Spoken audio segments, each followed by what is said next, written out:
Hi, I'm Heather French-Henry, the host of Heart of Gold, a monthly program whose mission is to highlight examples of what makes Louisville, Kentucky the most compassionate city in the world, as declared by Mayor Greg Fischer. This series features local nonprofit organizations of all shapes and sizes, which are working to improve the quality of life for all Louisville citizens. Thank you for joining us, and a special thanks to WHAS TV for generously producing this series. This segment features Theater 502. Theater 502 produces recent and relevant theater that speaks to Louisville audiences and gets you talking.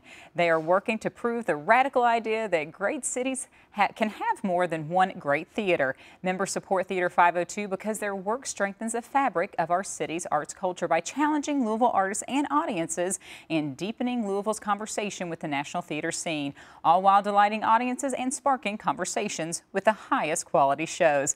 I'm delighted to be here today with Reyes and Amy Attaway, co-artistic directors of Theater 502, and Diana Grisanti of Theater 502, Playwright in Residence. So we have a full house, should I say, right?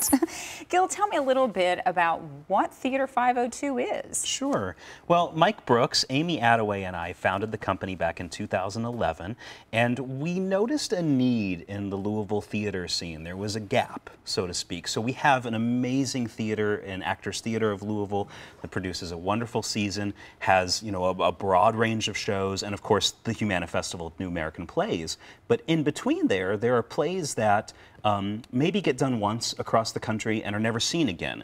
So we wanted to look at those plays that playwrights were doing and give them a second or third production. We wanted to look at playwrights that are new and upcoming or well known throughout the nation and in the theater scene, and look at the work they're doing and think about, you know, these are the type of plays that are speaking to maybe something that is happening right now. You know, oh, they're current not events sort of related or touching on something that's sensitive? Even if not necessarily historically, emotionally chronicling what is going on in our world and how quickly things are changing.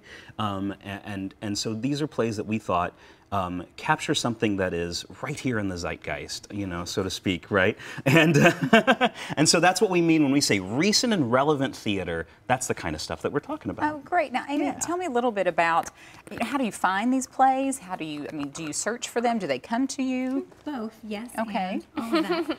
We read at least 100 plays a year when we're looking for our 3 to 5. That's a lot of homework. Of course, but it's delightful, joyous homework. The plays come to us in various ways. Sometimes there are playwrights that we keep in touch with that send us their new stuff, like Johnny Drago, who's a playwright in Atlanta, Matt Smart, who's 13th of Paris we produced last season, or we just make it our job to keep an eye on what other theater companies are producing, other premiere festivals, other new play festivals that happen around the country, or other theater companies that have a similar aesthetic to what we want to produce here in Louisville. And I'm assuming the more well-known you are, the more people funnel to you. That's right. With those, oh, hey, I saw this, or oh, hey, I have a friend to be involved. And then, of course, you have a playwright in residence. So Diana and Steve Mold, I guess, is another playwright in residence with you. So tell me what it's like to be a playwright in residence. It's great. It's so great. I mean, being a playwright, it's an odd career. You know, you don't really have a place of work. You're sort of hustling for your living. Like, who's going to produce this play? Is anyone going to produce this play? Maybe I'll write this play and put it in my attic tomorrow. So having a home base at Theater 502 and in Louisville is so deeply rewarding and comforting, and any number of positive adjectives.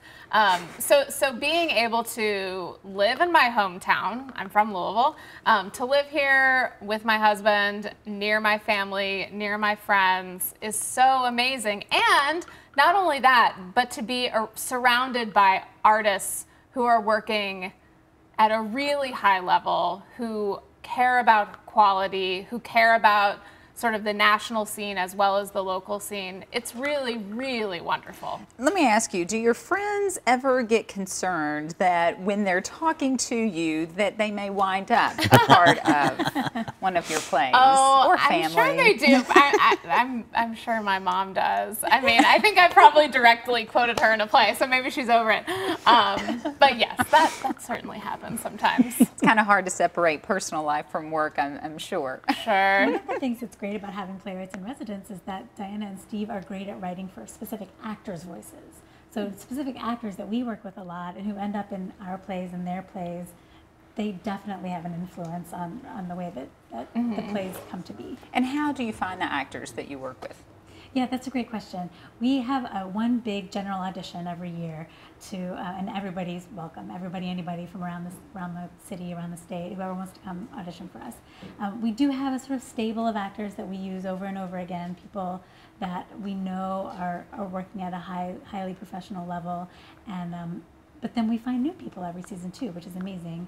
Do you want to talk about the education thing? Well, yeah. There's actually a really important component of when we founded. There was sort of a secondary mission of the highest quality work, and part of that is included in giving actors, designers, playwrights, and ourselves as directors even an opportunity to stretch ourselves. Sure. And so at Theater 502, we're always thinking, okay, we did this. What is the thing that is just above our reach that we can reach for now? You know, and so these actors that we work with in town, they're people that we hope, you know, we don't want to lose them to a larger market. We want them to stay here. Right, but you want to stretch them and have them grow we want professionally. them to get there to that professional level where if they wanted to work for an actors theater, if they wanted to move to Chicago, New York, etc., that, you know, they've got that training, and I think that we're an important piece of making that happen in Louisville. Oh, that's excellent. Sounds like a wonderful opportunity. Amy, talk to me about the Barron's Theater at Whiskey Row. Yeah, so the Barron's Theater used to be known as Squirrely's Magic Tea Room. It's Squirrely's Magic Tea Room. Yes, everybody remembers. And it was empty for a long time, and just recently, in the past few years, revitalized under the leadership of Val and Stephen Jones. And they invited us to come in and make work there to help them bring it back to life. So one of the first things that we did was produce a First Friday commissioned play series that we commissioned our playwrights in residence to write. It was about that theater, fictionalized about the history of that theater, sort of. With a twist. Many twists. Many twists. Many turns, many twists. So we did 10 minutes of this long saga every Friday night for a year. And then at the end of that year, we put it all together. It was called The Stranger and Ludlow Quinn. So we perform a lot at the Barron's Theater. We do different things there also. They've been amazing hosts for us. But also a part of our goal is to fit the space that we're using to the play itself, which luckily for us has allowed us to use lots of different spaces all around the city. So we performed at Iroquois Amphitheater, for example. We helped develop the idea to sort of close the big garage door over the large proscenium arch of the theater and make a black box space that seats, 100, 150 people. We even helped come up with the title, which is Parkside Studio inside of Iroquois, and we did a play our very first season there called Broadsword. So we've done that. Just a few weeks ago, we closed our first play ever at Central Park as part of Kentucky Shakespeare's Community Partners Week. We also performed downtown at the Mex at the Kentucky So it sounds Center. like flexibility is in your contract a little bit. Yeah, definitely. So going in a little bit here in the next about minute, what is the future of Theater 502 and how can people get involved? One thing that we're very committed to is finding a way to fully compensate these artists that are putting in so much time to our theater company, and part of that is, this is a city that values creative input and values creative people, and we need to foster that and keep these people here, keep people like Diana and Steve here, keep these actors here so that they can contribute back to what we're doing in Louisville. I think that's an important piece. So we're always looking for people to just come see the shows. That's right, one great way, your audience, certainly. Yeah, and then at Theater 502, we like to say we're looking for more than patrons, we're looking for partners. And so we have a membership program that really gets people engaged and behind the scenes, and they can really meet with and learn a lot about what we're trying to do. And if they're not looking to be on stage, they can be a part of the stage, which is great. And you can find out more about Theater 502 at www.theater, and that's THEATRE 502.org. Thank you so much for joining us. We'll see you in a bit.